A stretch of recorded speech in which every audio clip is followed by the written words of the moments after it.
Welcome all my students again.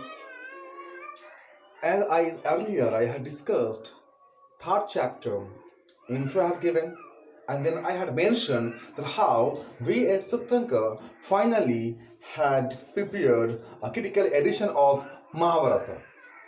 When I had discussed about this particular point, then I had mentioned this point also, that what problem and challenge he faced, what problem and challenge he faced when he was trying to prepare a critical edition of Mahabharata. The question was here that when he prepared that one, okay, fine. Now it is also correct. Why Mahabharata important? I had mentioned also that one. Historians actually, through the window of Mahabharata, they are trying to collect the social history of that period. Let's come to the point here only, that time when Mahabharata was composed, and we are getting a story that everyone knows about the story, that what is the main core story of Mahabharata, that two group was there, one is Kauravas and the Pandavas, and they belong from the same family head. So when they are fighting, finally Pandavas won the battle and they had captured the power. Now, if this is the point, then you need to know these points, that son can claim the throne of father. So this is the story. This story happened. Where it is written? In Mahabharata it is written. And from there only we are getting the concept of patrilineal. That time actually family was important. In a family, when different families live, just member living together, they're sharing their many things, and that family is actually, there are two kind of family was there. One is elite family, and then second one common family. We can get the concept of the elite family because for the resources, but it is very much tough or difficult to make the history of common people. But in spite of that, we're trying to collect the history from this kind of books. Now, when we had discussed about these Kauravas and the Pandavas, then we need to know about the patrilineal societies.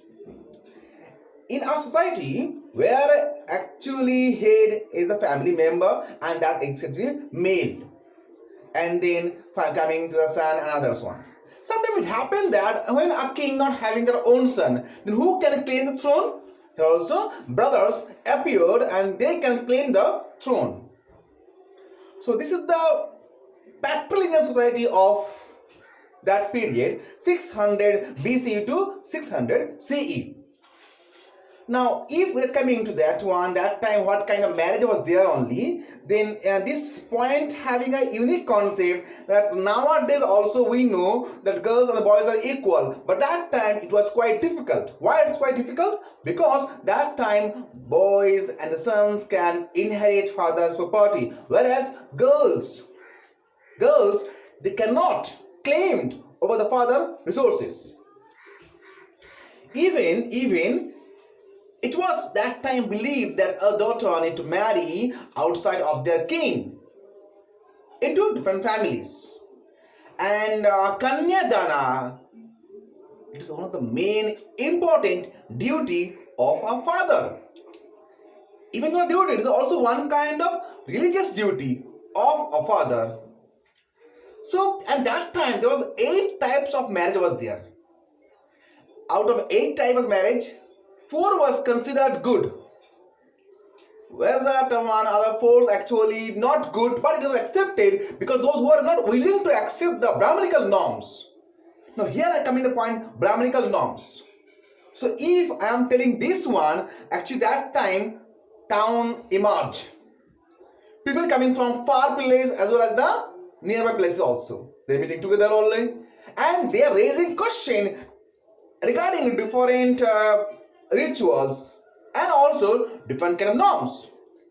Here Brahmanas prepared some rules for all, and they had compiled that kind of rules in different books, especially Dharma Shastras, Dharma Sutras, and also one book also very much important, and that is Manusmriti. In these books, what are duties and rules for the common people, all things are written over there. Now, if any people were just following these kind of rules, they are bound to follow, and it was for all. So these ways, Brahman actually tried to hold the society within their own given framework.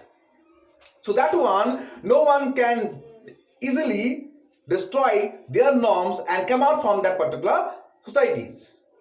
So these ways, they try to make the societies under within a system. Today only, just now we have discussed about the patrilineal system also, and then I have discussed about the marriages. Now when I have discussed, it is fine that one, there are different kind of terminology as there. Exogamy, endogamy, these are the marriages types. And I am giving homework today only that what just try to find out from your text or from your sources that what is the basic difference between exogamy and endogamy. Homework for you, and if possible, write the answer in our comment box. Thank you all of you. Have a nice day ahead.